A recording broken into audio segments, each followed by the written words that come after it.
तो सबसे पहले बात गुजरात की कर लेते हैं, क्योंकि गुजरात में जिस तरह से कुदरत की मार से हाहाकार मचा हुआ है, वहां पर बारिश आसमानी आफत बनकर बरस रही है और जमीन पर बाढ़ का पानी सब कुछ निगल जाने पर आमदा है।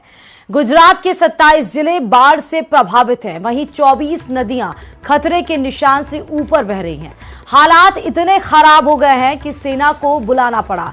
एनडीआरएफ और एसडीआरएफ भी राहत बचाव कार्य में जुटी हुई है। तो इस समय बारिश ब्रेकिंग से जुड़ी बड़ी खबर आपको गुजरात से बता रहे हैं और आपको दिखा भी रहे हैं। गुजरात में 27 जिले बारिश की वजह से तबाही का मंजर झेल रहे हैं। नदियां उफान पर हैं, अपने मार्ग से ज्यादा पर बह रही हैं।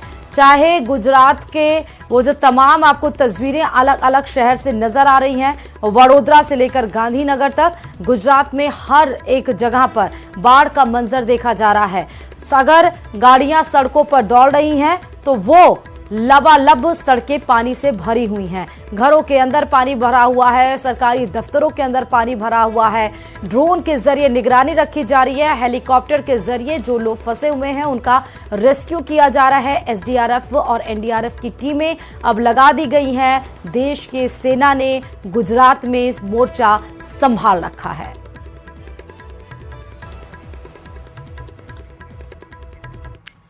और आज क्योंकि उप मुख्यमंत्री प्रेमचंद बैरवा का जन्मदिन है और सीधे आपको लेकर चलते हैं, क्योंकि उन्होंने अपनी दिन की शुरुआत मंदिर से की और अब लोगों के बीच में जयपुर से तस्वीरें हैं जहां केक कटिंग का कार्यक्रम किया गया और उसके बाद लोगों उनका स्नेह जिस तरह से केक के जरिए लुटा रहे हैं। और एक शख्स बगल में आपको दिख रहे हैं जो हैप्पी बर्थडे टू यू गाते हुए भी नजर आ रहे हैं, क्योंकि अरबाज हमारे संवाददाता लगातार वहां से जुड़े हुए हैं। जब इन्होंने गणेश मंदिर में पूजा की अपनी पत्नी के साथ, साथ ही भाजपा के प्रदेश अध्यक्ष मदन राठौड़ भी थे। और अभी जयपुर से ही ये सीधे तस्वीरें हैं जहां पर आपको नजर आ रहे हैं प्रेमचंद बैरवा। मीडिया से वो क्या कुछ बोल रहे हैं वो आपको सुना देते हैं। आशीर्वाद और इन्हीं की शक्ति मुझे आगे बढ़ाने का काम कर रही है, जनता की सेवा करने का मौका दे रही है। यहाँ पर काफी तादाद में वीटी रोड मंदिर पे लोग पहुँचे हैं, बड़ी संख्या में जो उनके समर्थक हैं वो मौजूद हैं। आज मेरे ये कार्यकर्ता, मेरे भाई जिन्होंने इतना प्यार और प्रेम और सहयोग दिया है, निश्चित रूप से आपकी ताकत है जो मुझे इसे जनता की सेवा करने का मौका दे रहे हैं। मैं आपका बहुत बहुत आभारी हूँ। जय हिंद, जय भारत।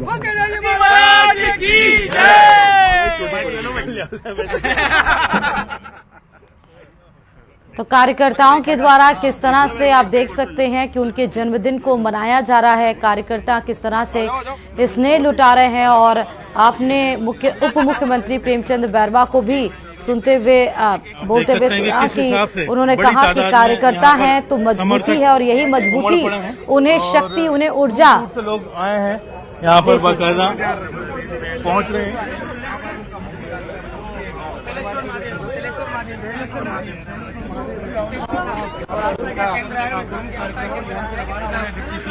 पूरे समर्थकों के साथ पटना में के सदस्य यहाँ पर मौजूद है और पूरे दिन उन तरीके के और उन्होंने इंडिया से जब खास बातचीत की डिप्टी सीएम ने, तो उन्होंने कहा है कि उनके कार्यकर्ताओं का, उनके समर्थकों का। दो तस्वीरें इस समय हम आपको दिखा रहे हैं। एक तो लाइव तस्वीरें आप देख सकते हैं जयपुर में जहां केक कटिंग का कार्यक्रम रखा गया था। उप मुख्यमंत्री प्रेमचंद बैरवा के ने जहां पर केक कट किया और ये जो पूरा प्रोग्राम है, कह सकते हैं छोटा सा प्रोग्राम, वो कार्यकर्ताओं के द्वारा आयोजित किया गया था। और जहां पर उन्होंने केक कट किया, कुछ कार्यकर्ता उनको खिलाए भी और उसके बाद से आप देखिए उनको स्टॉल पहना के उनको सम्मानित भी किया गया और हैप्पी बर्थडे का गाना भी वहां पर उनके लिए गाया गया। और उन्होंने भी तारीफ की और कार्यकर्ता यही बताया कि यही शक्ति है, यही ऊर्जा है, यही एकजुटता है कार्यकर्ताओं की, जो इतना स्नेह, इतना प्यार वो लुटाते हैं, जिसमें उनको हिम्मत, उनको ऊर्जा मिलती है और आगे का भी कार्यक्रम उनका प्रस्तावित है। और एक बार फिर से आपको खबर गुजरात से बताते हैं, क्योंकि गुजरात के मुख्यमंत्री भूपेंद्र भाई पटेल ने बाढ़ प्रभावित इलाकों का दौरा किया और इस दौरान उन्होंने देवभूमि द्वारिका में हुई तबाही पर समीक्षा बैठक भी की। साथ ही राहत बचाव के मद्देनजर उन्होंने अधिकारियों को दिशा निर्देश भी दिए। तो गुजरात के 27 जिले बाढ़ से किस तरह से प्रभावित हैं, गुजरात के द्वारका में किस तरह से बारिश के बाद से भयावह मंजर देखा गया जिसमें तमाम लोग फंस गए।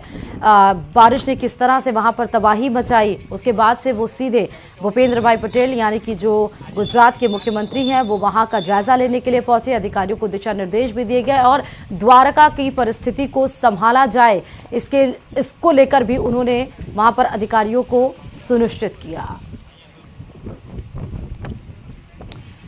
गुजरात में कुदरत का कोहराम जारी है। भारी बारिश के चलते पिछले 5 दिन से लोग त्राहिमाम कर रहे हैं।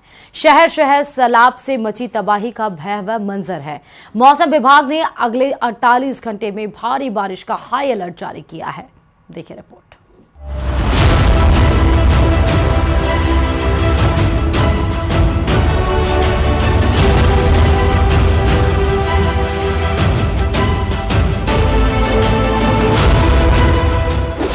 गुजरात में बादल फाड़ तबाही।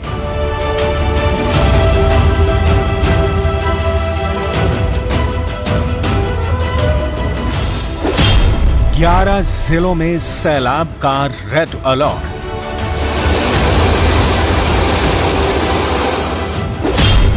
18 जिलों में लोगों के लिए संकट बना सैलाब।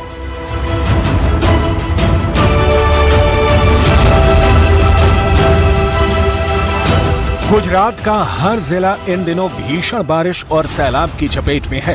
कच्छ, राजकोट, वडोदरा, द्वारका में बारिश और बाढ़ ने सबसे ज्यादा तबाही मचाई है।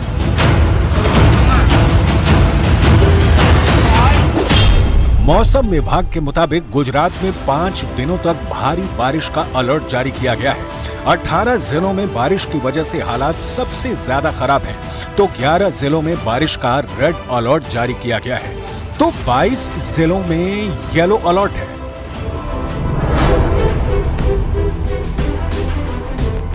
हालात ये हैं कि गुजरात के किसी भी जिले में जहां भी नजर जा रही है वहां सिर्फ और सिर्फ पानी और सैलाब ही नजर आ रहा है। अहमदाबाद, वडोदरा, कच्छ और द्वारका में कई सड़कें जलमग्न हो चुकी हैं। इतना ही नहीं, कच्छ पर तो चक्रवाती तूफान का खतरा भी मंडरा रहा है। ऐसे लोगों को एहतियात बरतने के निर्देश दिए गए हैं। कच्छ में हुई भारी बारिश के बाद सड़कों पर पानी भर गया है।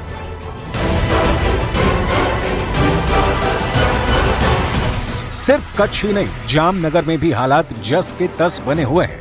भारी बारिश के बाद रंजीत सागर डैम ओवरफ्लो हो गया, जिसकी वजह से निचले इलाकों में बाढ़ का खतरा मंडरा रहा है। जामनगर के हालात को देखते हुए प्रशासन भी पूरी तरह से अलर्ट हो गया है, क्योंकि बाढ़ का पानी अब शहर में भी घुस चुका है, जिससे हालात लगातार खराब हो रहे हैं।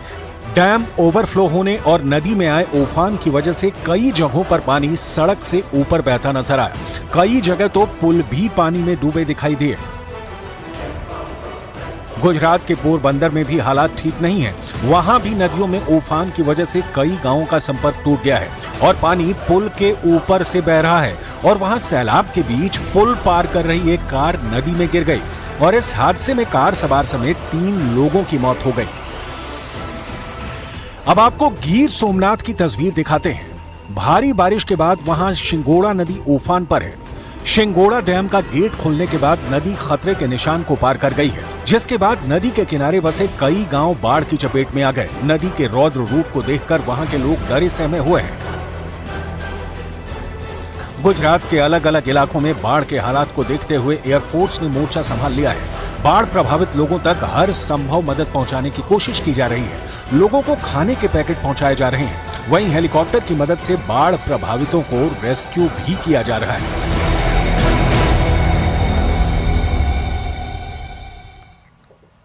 और गुजरात में भयंकर बारिश के बाद अब समंदर में तूफान की आशंका जताई जा रही है। यहां डीप डिप्रेशन बना हुआ था, जो अब साइक्लोन यानी कि चक्रवाती तूफान में बदल रहा है। 80 साल में ये चौथा ऐसा तूफान है जो जमीन के ऊपर पैदा हुआ और अरब सागर के ऊपर कहर बरपाएगा। मौसम विभाग की माने तो पिछले 80 सालों में ऐसा चौथी बार हो रहा है। दुर्लभ इसलिए है क्योंकि एक वेदर सिस्टम जमीन के ऊपर बना हुआ है, जिसकी वजह से गुजरात में बारिश हो रही है और अब इसी सिस्टम की वजह से अरब सागर के ऊपर साइक्लोन बन रहा है। यानी यही सिस्टम समंदर के गर्मी लेकर चक्रवाती तूफान में बदलने वाला है। तूफान को असना नाम दिया गया है। यह नाम पाकिस्तान द्वारा सुझाया गया नाम है।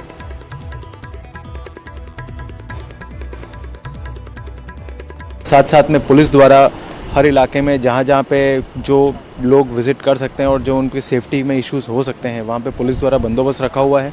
होमगार्ड, जीआरडी सभी का बंदोबस्त है वहाँ पे उन जगहों पे, ताकि कोई भी जो है जानमाल का नुकसान नहीं हो। और अभी हम सभी लोगों को अपील कर रहे हैं कि लगभग जो है 1-2 दिन में स्थिति नॉर्मल हो, उसके बाद ही जो है लोग अपने घरों से बाहर निकलें। और इधर बारिश ने संगम नगरी प्रयागराज में एक बार फिर से गंगा और यमुना का जलस्तर तेजी से बढ़ा दिया है, जिससे एक बार फिर से बाढ़ का खतरा मंडराने लगा। जलस्तर बढ़ने से नदी किनारे रहने वाले लोगों की परेशानी बढ़ी हुई है। तस्वीरें भी हम आपको इस समय उत्तर प्रदेश के प्रयागराज से दिखा रहे हैं। बाढ़ प्रभावित इलाके यानी कि जो जलस्तर है यमुना का, वो तेजी से बढ़ रहा है। संगम नगरी प्रयागराज में एक बार फिर से गंगा और यमुना नदियों का जलस्तर बढ़ रहा है और अगस्त के महीने में ये दूसरी बार है जबकि गंगा और यमुना नदियों का जलस्तर बढ़ा है। जिस तरह से बांधों से लगातार पानी छोड़ा जा रहा है, उसको लेकर गंगा और यमुना दोनों नदियां उफान पर हैं। हालांकि दोनों नदियों का जो जलस्तर है वो डेंजर लेवल से काफी नीचे है, करीब 3 से 4 मीटर नीचे अभी दोनों नदियां भर रही हैं। लेकिन एक बार फिर से आप देखिए कि किस तरह से रामघाट के पास यहाँ पर जो संगम का स्थल है वो यहाँ पर सिमट कर आ गया है और ये गंगा नदी का जो पानी है वो सीधे तौर पर हनुमान मंदिर के करीब तक पहुंच गया है और जो सड़कें हैं वो पूरी तरह से जलमग्न हो गई हैं। नावें सभी किनारे पर लगा दी गई हैं, अलर्ट जारी किया गया है और बाढ़ नियंत्रण कंट्रोल रूम से 24 घंटे इस पर नजर रखी जा रही है और इसके साथ ही साथ घाटों पर जल पुलिस को तैनात किया गया है, गोताखोर तैनात किए गए ताकि किसी तरह का कोई हादसा न हो। तो कुल मिलाकर ये कह सकते हैं कि गंगा और यमुना नदियां एक बार फिर से उफान पर हैं और इस पर प्रशासन की पूरी नजर है। सर्वेश दुबे, न्यूज़ 18 प्रयागराज। और इधर उत्तरकाशी के वर्णावत पर्वत को लेकर आखिर क्यों सरकार और प्रशासन इतनी जल्दी हरकत में आ गया? तो इसकी वजह है वरुणावत का इतिहास, जो कि बेहद ही ज्यादा डरावना है। क्या है ये इतिहास, आपको रिपोर्ट में दिखाते हैं।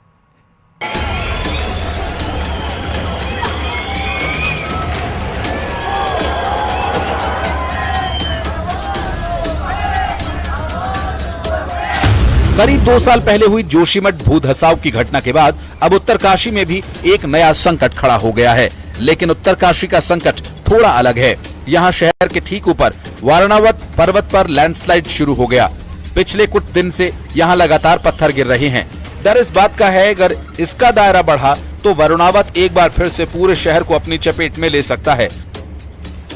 आज से ठीक 21 साल पहले सितंबर 2003 में वरुणावत पर्वत पर 1.5 किलोमीटर लंबा लैंडस्लाइड जोन डेवलप हुआ था।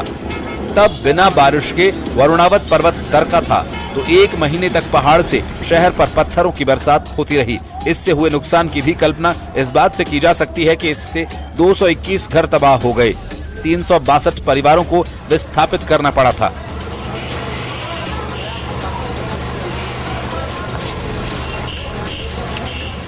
तब तत्कालीन प्रधानमंत्री अटल बिहारी वाजपेयी ने इसके ट्रीटमेंट के लिए 282 करोड़ रुपए की घोषणा की थी। 21 साल बाद यही पर्वत अब दूसरे छोर से दरकने लगा है। अब वहाँ पर भी जो है कल बहुत अधिक मात्रा में रात को मलबा और काफी बड़े बड़े बोल्डर आए हैं। अब पीछे जो बैरिकेडिंग जिस समय वरुणावत आपदा आई थी उस समय की जो लगी हुई है उस पर वो काफी हद तक टिके है और अब धूप लगने के बाद ही पता चलेगा कि क्या वो ऐसा तो नहीं कि कई बार जैसे पिछली बार पूर्व में हुआ था कि सूखने के बाद वो झरना शुरू होता है। तो हम तो यही चाहेंगे कि भविष्य में जो उस तरफ जितने अधिक हो सके पेड़ लगाए जाएं ताकि जो है कहीं ना कहीं इन पेड़ों ने जो अभी वहाँ पर वर्तमान में है और जो बैरिकेडिंग जो हुई है उसने उस मलबे को काफी हद तक रोका है। वरुणावत पर एक्टिव हुए इस लैंडस्लाइड ने सरकार को भी चिंता में डाल दिया है। मुख्यमंत्री ने गुरुवार को सचिव आपदा को उत्तरकाशी भेजकर पूरी रिपोर्ट मांगी। निरीक्षण कर लौटे सचिव आपदा प्रबंधन ने अपनी रिपोर्ट में लिखा, वरुणावत का पहले का ट्रीटमेंट सुरक्षित है लेकिन नए एक्टिव जोन में मलबा और टूटे पेड़ जमा हैं, लिहाजा ढलान के नीचे रह रहे परिवारों को शिफ्ट किया जाना जरूरी है। वहीं मलबा रोकने के लिए लोहे के एंगल्स और वायर क्रेट लगाने होंगे। इसके साथ ही GSI से इसकी डिटेलिंग जांच भी कराने के लिए कहा गया है। पहला काम हमने ये किया है कि जो भी लोग नीचे रहते हैं, जहाँ पे पत्थर गिरने की संभावना है, मलबा गिरने की संभावना है, जो कि मलबा और पत्थर दोनों वहां रुके हुए हैं, ऊपर बरसात होगी तो वो नीचे आएगा, तो उनको शिफ्ट करने के लिए कहा गया है कि उनको शिफ्ट कर ले। उनको शिफ्ट करने के बाद जो किराए की धनराशि होती है और जो मदद होती है, वो मदद हम पूरा करेंगे। पहला काम ये होगा। दूसरा काम, उसको रोकने के लिए हमें नीचे दीवार बनानी पड़ेगी, कुछ लोहे की ग्रिल जैसे वहां लगी हुई है वो लगानी पड़ेगी, कुछ और कार्य करने पड़ेंगे। बहुत बड़े एरिया में नहीं है, थोड़ा सा एरिया में है, बट वो खतरनाक हो सकता है, उसको रोकना बहुत जरूरी है। उसी दिशा में हम लोग काम करते हैं। बहरहाल 21 साल बाद एक बार फिर से उत्तरकाशी के लोग दहशत में हैं। वहीं मुख्यमंत्री पुष्कर सिंह धामी ने भी इस गंभीर चुनौती को लेकर अधिकारियों को जरूरी निर्देश दिए। उत्तरकाशी से बलबीर परमार के साथ देहरादून से सुनील लोप्रभात की रिपोर्ट।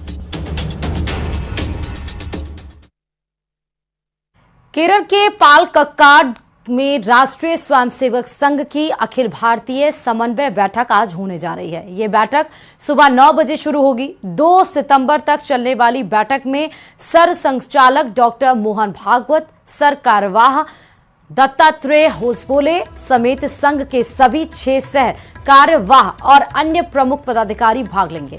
बीजेपी की तरफ से राष्ट्रीय अध्यक्ष जेपी नड्डा और राष्ट्रीय संगठन मंत्री बीएल संतोष भी इस बैठक में शामिल होंगे। खास बात यह है कि लोकसभा चुनाव के परिणाम के बाद संघ के सभी संगठनों के समन्वय को लेकर यह पहली मीटिंग हो रही है।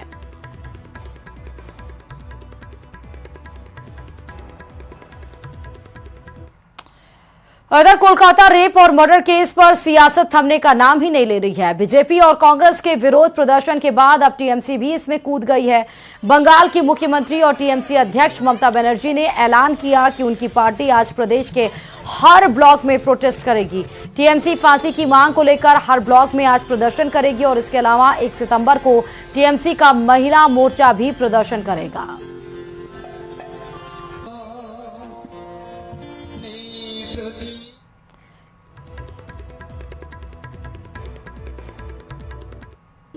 ममता बनर्जी संतुलन बिगड़ चुका है और एक मुख्यमंत्री के नाते जो नहीं कह सकती है वो भी वो कह रही है। उसका जवाब सभी जगह के मुख्यमंत्रियों ने दिया है। एक लर्नेड एडवोकेट ने उनके खिलाफ मुकदमा भी किया है और उनको ये समझ में आया तो दूसरे दिन पलट भी गई। यहाँ बंगाल में रेपिस्ट और मर्डरर को संरक्षण देने का काम ममता की पुलिस और ममता कर रही है।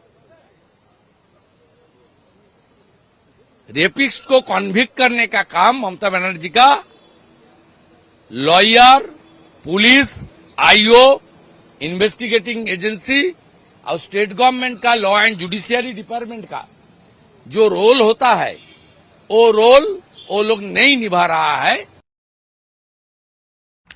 बुलंदशहर में एक डॉक्टर पर अपनी सहयोगी के साथ नशीली दवाइयां खिलाकर रेप करने का आरोप लगा है। पीड़िता की शिकायत पर पुलिस ने आरोपी डॉक्टर साबिर अली के खिलाफ केस दर्ज करते हुए गिरफ्तार कर जेल भेज दिया।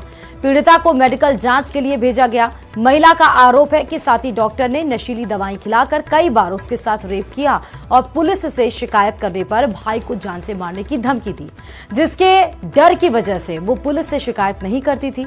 पुलिस अब मामले की जांच कर रही।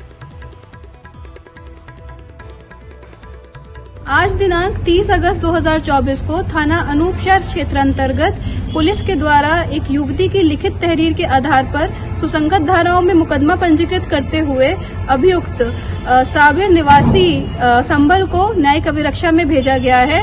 जांच के दौरान यह तथ्य प्रकाश में आया है कि अभियुक्त उपरोक्त एवं युवती कुछ समय से आपस में परिचित थे। मुकदमा उपरोक्त में साक्ष्य संकलन एवं जांच के आधार पर अग्रिम विधिक कार्रवाई अमल में लाई जाएगी। और अब बात अजमेर से बड़ी खबर की, जहां संतशाला भवन के स्वामित्व को लेकर जैन समाज के 2 गुट आमने सामने आ गए। दरअसल पार्श्वनाथ कॉलोनी वैशाली नगर संतशाला में दोनों गुटों ने ताले लगा दिए हैं। मामला है संतशाला के स्वामित्व को लेकर कि कौन उसका लीड करेगा। मामला अब किशनगंज थाने पहुंच चुका है। वैशाली नगर पंचायत, बड़ाधड़ा और पार्श्वनाथ जैन मंदिर कमेटी में इसका विवाद चल रहा है। प्रदीप पाटनी, मनीष सेठी और राकेश गादिया, नेमीचंद पाटनी धड़े आमने सामने नजर आ रहे हैं। ये 2 गुट जो आमने सामने भिड़ रहे हैं, कि संतशाला भवन को कौन लीड करेगा, कौन उसका स्वामित्व करेगा, कौन उसका स्वामी होगा, कौन उसकी देखरेख करेगा। और इसको लेकर दो गुट आमने सामने हैं। समाज की ओर से समझाइश के साथ ही पुलिस भी अब जांच कर रही है। ये मंदिर पार्षद कॉलोनी वैशाली नगर में स्थित है। इस मंदिर के सामने एक संतशाला का भवन बना हुआ है, जो आज के 20 साल पहले पूरे समाज ने पैसा इकट्ठा करके बनाया था। वो मंदिर की संपत्ति को लेके, स्वामित्व को लेके भी विवाद है। ये पंचायत बड़ा धड़ा वाले कहते हैं कि ये हमारी प्रॉपर्टी है, जबकि ये तो पूरी सार्वजनिक है ये जगह। इनके मालिकाना हक के इनके पास कोई कागज़ नहीं है। और इन्होंने कल शाम को आके और संवाददाता अशोक हमारे साथ फोन लाइन पर कनेक्ट हैं। अशोक, संतशाला का जो मामला है वो क्या है और अभी इसमें क्या अपडेट है? क्या शांत हुए दोनों गुट या नहीं? जी बिल्कुल, देर रात को भी इन दोनों पक्षों में समझाइश का दौर जारी रहा। जो जैन समाज के प्रबुद्ध लोग हैं उन्होंने इन दोनों पक्षों को समझाइश का प्रयास किया।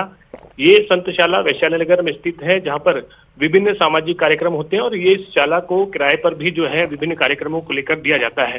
तो एक बड़ी प्रॉपर्टी है। इस प्रॉपर्टी को लेकर जो जैन धड़ा है वैशाली नगर का, जो बड़ा धड़ा कहा जाता है, वो और जो मंदिर समिति है उनके दोनों के बीच विवाद है। लंबे समय से विवाद चल रहा है, लेकिन पिछले 5-7 महीनों से ये विवाद लगातार घेरा रहा है। और इसके कारण जो पिछली बार जो चतुर्मास में संत आए थे वो भी वहां नहीं रुक पाए और उन्होंने अन्य स्थान पर अपना चतुर्मास किया। तो ये लगातार विवाद बढ़ता गया और इसके बाद अब जो है दोनों ही पक्ष आमने सामने हो गए हैं। ताले जो हैं दोनों ने बीती जो शुक्रवार था उस दिन जो है दोनों ने ताले लगा दिए और इस मामले को लेकर दोनों ही पक्षों की ओर से सिविल लाइन कृष्णगंज थाने में शिकायत दर्ज कराई गई और बताया गया कि इसमें हमारे पास दस्तावेज और दोनों ही पक्ष की ओर से जो है कागजात। ठीक है, बहुत बहुत शुक्रिया अशोक तमाम जानकारी देने के लिए इस खबर पर। तो संतशाला भवन को लेकर जैन समाज के दो गुट कैसे आमने सामने आ गए हैं, ये आपको बड़ी खबर हम अजमेर से बता रहे थे। और चलिए